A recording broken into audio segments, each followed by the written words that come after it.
Hai semuanya, Assalamualaikum warahmatullahi wabarakatuh. Kembali lagi di YouTube channel aku. Pada kesempatan kali ini aku mau sharing mengenai soal-soal SKB BPOM. Nah, pada video ini akan ada beberapa soal mengenai SKB BPOM dan juga tentu saja nih ada jawaban dan juga pembahasannya. Mau tahu gimana aja soal-soalnya dan gimana juga pembahasannya? Tapi sebelum itu, aku minta tolong dulu kalian klik dulu tombol subscribe-nya dan juga tekan tombol like-nya. Oke, buat kalian yang penasaran, ikutin terus ya.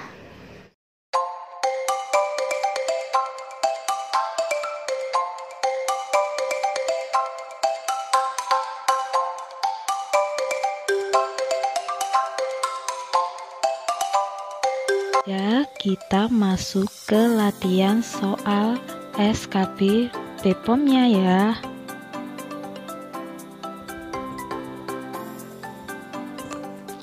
Untuk soal nomor 1, sebutkan peraturan yang mengatur mengenai keamanan pangan.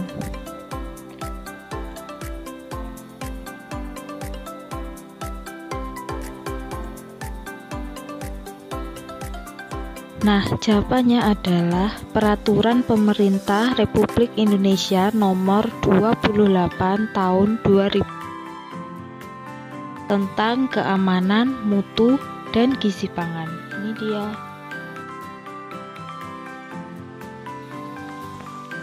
Langsung lanjut ke soal nomor 2. Jelaskan definisi pangan.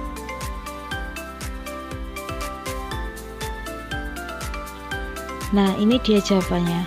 Pangan adalah segala sesuatu yang berasal dari sumber hayati dan air, baik yang diolah maupun yang tidak diolah, yang diperuntukkan sebagai makanan atau minuman bagi konsumsi manusia, termasuk bahan tambahan pangan, bahan baku pangan, dan bahan lain yang digunakan dalam proses penyiapan, pengolahan, dan atau pembuatan makanan atau minuman.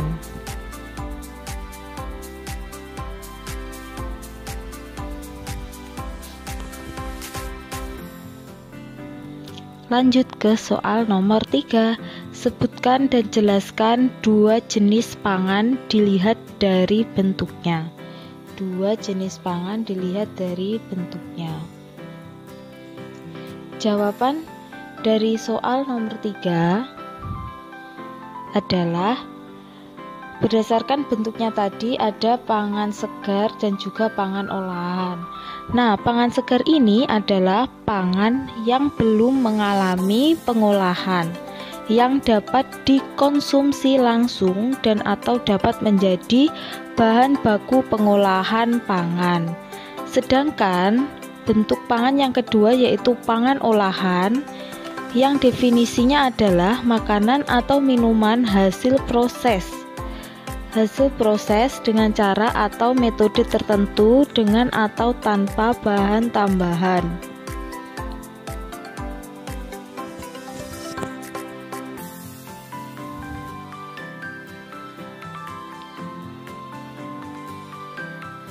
Lanjut ke soal nomor 4. Sebutkan hal-hal yang harus dipenuhi sebagai pemenuhan persyaratan sanitasi pangan.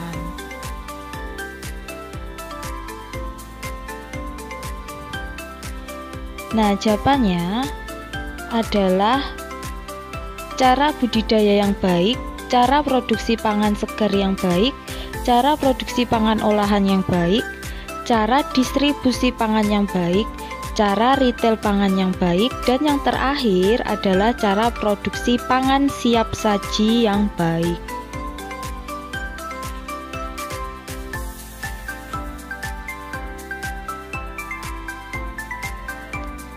Lanjut ke soal nomor 5. Sebutkan aspek penting dalam cara budidaya penting. A. Mencegah penggunaan lahan di mana lingkungannya mempunyai potensi mengancam keamanan pangan. Kemudian yang kedua yaitu mengendalikan cemaran biologis, hama, dan penyakit hewan dan tanaman yang mengancam keamanan pangan. Kemudian yang ketiga yaitu menekan seminimal mungkin residu kimia yang terdapat dalam bahan pangan sebagai akibat dari penggunaan pupuk, obat pengendali hama dan penyakit, bahan pemacu pertumbuhan, dan obat hewan yang tidak tepat guna. Oke, langsung aja lanjut ke soal berikutnya. Ini dia soal nomor 6. Sebutkan dan jelaskan aspek cara produksi pangan segar yang baik. Jawabannya yaitu A. Mencegah tercemarnya pangan segar oleh cemaran biologis, kimia, dan benda lain yang mengganggu, merugikan, dan membahayakan kesehatan dari udara, tanah, air, pakan, pupuk, pestisida, obat hewan, atau bahan lain yang digunakan dalam produksi pangan segar. Kemudian yang kedua yaitu mengendalikan kesehatan hewan dan tanaman agar tidak mengancam keamanan pangan atau tidak berpengaruh negatif terhadap pangan yang segar. Lanjut ke soal nomor 7. Soalnya adalah sebutkan dan jelaskan cara produksi pangan olahan yang baik. Langsung next ke jawabannya, yaitu mencegah tercemarnya pangan olahan oleh cemaran biologis, kimia, dan benda lain yang dapat mengganggu, merugikan, dan membahayakan kesehatan. Kemudian mematikan atau mencegah hidupnya jasad renik patogen serta mengurangi jumlah jasad renik lainnya. Yang terakhir yaitu mengendalikan proses antara lain pemilihan bahan baku, penggunaan bahan tambahan pangan atau BTP, pengolahan, pengemasan, penyimpanan, atau pengangkutan. Langsung lanjut ke soal nomor 8. Sebutkan dan jelaskan aspek penting dalam cara distribusi pangan yang baik.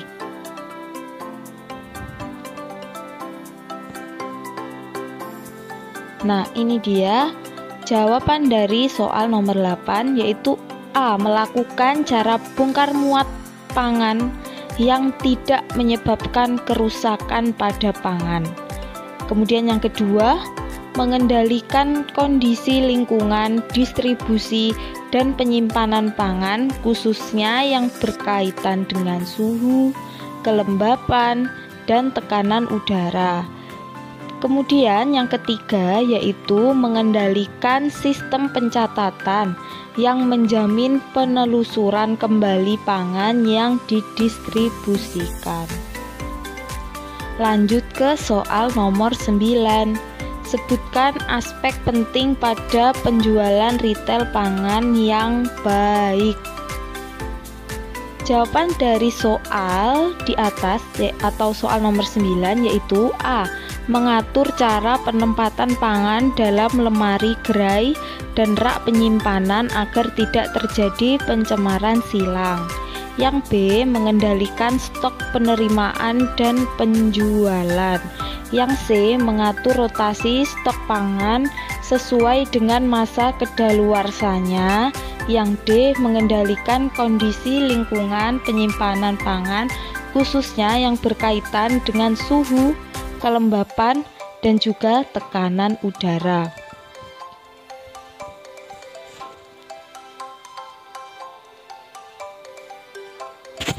Langsung ke soal nomor 10. Sebutkan dan jelaskan aspek penyajian pangan yang baik dalam hal keamanan konsumsi.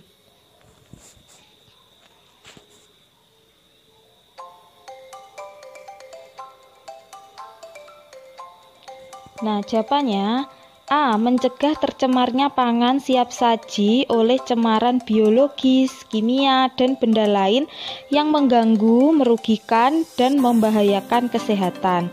Yang kedua, dengan mematikan atau mencegah hidupnya jasad renik seperti patogen, serta mengurangi jumlah jasad renik lainnya. Dan mengendalikan proses antara lain pemilihan bahan baku, penggunaan bahan tambahan pangan, pengolahan, pengemasan, penyimpanan, dan pengangkutan serta cara penyajian. Kemudian soal nomor 11. Sebutkan aspek penting dalam pemeriksaan keamanan pangan produksi genetik. Jawabannya yaitu A. Informasi genetika, antara lain deskripsi umum pangan produk rekayasa genetika dan deskripsi inang serta penggunaannya sebagai pangan. Kemudian yang kedua, deskripsi organisme donor.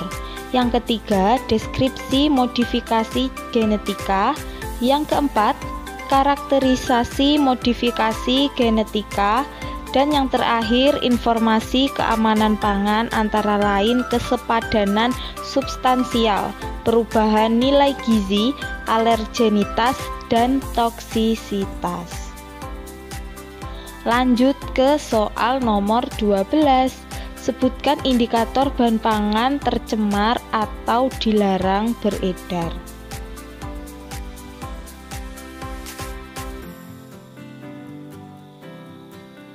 Nah, jawabannya dari soal nomor 12, indikatornya adalah A.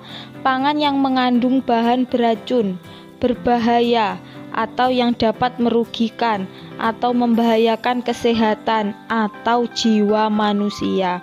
Kemudian yang kedua, pangan yang mengandung cemaran yang melampaui ambang batas maksimal yang ditetapkan.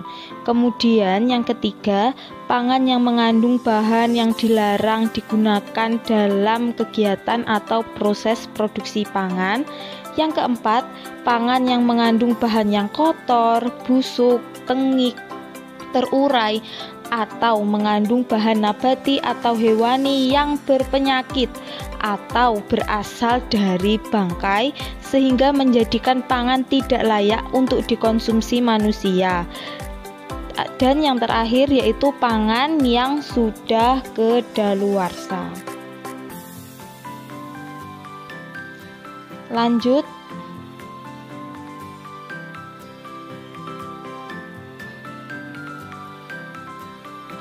ke soal nomor 13. Sebutkan dan jelaskan syarat bahan pangan segar dimasukkan dalam wilayah Indonesia. Bahan pangan segar ya. Nah, ini dia jawabannya dari soal nomor 13, yaitu pangan yang telah diuji, diperiksa, dan atau dinyatakan lulus dari segi keamanan, mutu, dan atau gizi oleh instansi yang berwenang di negara asal. Kemudian pangan telah memenuhi ketentuan standar keamanan pangan. Yang ketiga, pangan dilengkapi dengan dokumen hasil pengujian dan atau pemeriksaan sebagaimana yang dimaksud pada poin A yang tadi, dan yang terakhir yaitu pangan terlebih dahulu diuji dan atau diperiksa di Indonesia dari segi keamanan, mutu, dan atau gizi sebelum peredarannya. Lanjut ke soal nomor 14. Sebutkan dan jelaskan bahan pangan olahan bisa dimasukkan ke wilayah Indonesia. Kalau tadi nomor 13 kan bahan pangan segar, sekarang nomor 14 itu soalnya mengenai bahan pangan olahan. Jawabannya yaitu A. Pangan telah diuji dan atau diperiksa serta dinyatakan lulus dari segi keamanan, mutu, dan atau gizi oleh instansi yang berwenang di negara asal. Kemudian pangan telah memenuhi ketentuan sebagaimana dimaksud dalam pasal 21. Pangan dilengkapi dengan dokumen hasil pengujian dan atau pemeriksaan sebagaimana dimaksud pada poin A tadi. Dan yang terakhir, pangan terlebih dahulu diuji dan atau diperiksa di Indonesia dari segi keamanan, mutu, dan atau gizi sebelum peredarannya. Lanjut ke soal nomor 15. Sebutkan alasan utama atau fungsi dilakukan pengemasan. Dilakukan pengemasan pada bahan makanan dan obat-obatan. Nah, jawabannya yaitu untuk melindungi dan mengawetkan produk sebagai identitas produk, meningkatkan efisiensi. Lanjut aja ke soal selanjutnya. Soal nomor 16. Mengapa kertas solubel tidak boleh digunakan dalam bahan kemas pangan? Nah, jawabannya yaitu apa sih sebenarnya kertas solubel itu? Kertas solubel itu adalah kertas yang dapat larut dalam air.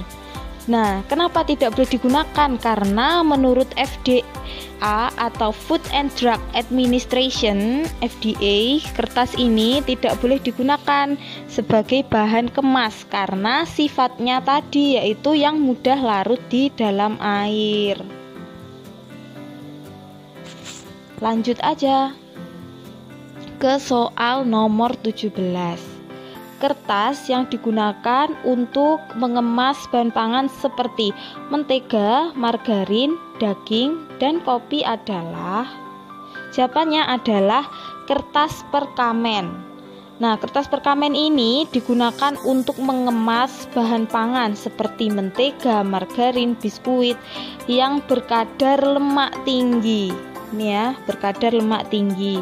Keju, ikan basah, ikan kering atau ikan yang digoreng, daging yang segar, daging kering atau daging diasap bahkan dimasak, kemudian hasil ternak lain, teh dan kopi. Kertas ini memiliki ketahanan lemak yang baik sehingga dia mampu untuk menyimpan bahan makanan, untuk mengemas bahan makanan dengan lemak tinggi tadi. Karena dia memiliki ketahanan lemak yang baik, mempunyai kekuatan basah atau wet strength yang baik walaupun dalam air mendidih. Kemudian permukaannya bebas serat serta tidak berbau dan tidak berasa. Oke, sekian dulu. Soalnya telah habis, ada beberapa soal tadi sekitar ada 17 soal ya. Tadi udah aku kasih beberapa contoh-contoh soal untuk latihan belajar SKB Badan POM. Oke, semoga video ini bermanfaat. Oke, terima kasih telah menonton video ini. Jangan lupa tekan tombol subscribe, like, dan share ke seluruh media sosial kalian. Bye-bye.